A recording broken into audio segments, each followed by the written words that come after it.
What's up, everyone? South Florida Bourbon Guy here with another Daily Bit from the Barrel. And I just want to do a quick little video. Again, beginners out there, why do we talk about low proof bourbon? You know, what's the impact that a low barrel entry proof has on the whiskey, on the aroma, and on the taste? And this is really good for the beginner because, like I've mentioned in previous videos, I wouldn't suggest those of you that are new to bourbon to try the 120, 125 proof bourbon. You're gonna get turned away. You're gonna get a burn that you've never had before, and then you're gonna, go and decide if you want to be a vodka drinker or something else.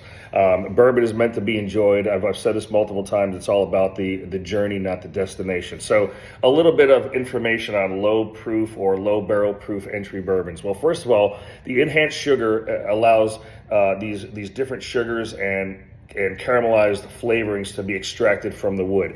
Lower proof basically allows for more water, so the more water content in the wood takes these soluble sugars and extracts them out of the barrel, right?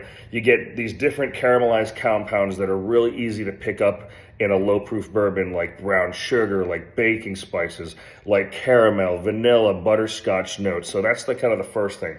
You get a softer, more vicious mouthfeel. I always relate this to almost like a weeded bourbon, because in a weeded bourbon where you have 35% on a weeded mash bill, the softer, creamier feel, like a rounder, silkier texture. Again, less burn, more susceptible to some flavors, some creamy body, and just an approachable bourbon, these low proof bourbons, for the new person. You get a greater retention of like the fruity and the floral notes. Sometimes with high proof bourbon, these notes of pear, apple, berry, even cinnamon, some of the different kinds of fruit are overshadowed because of some of the higher proof.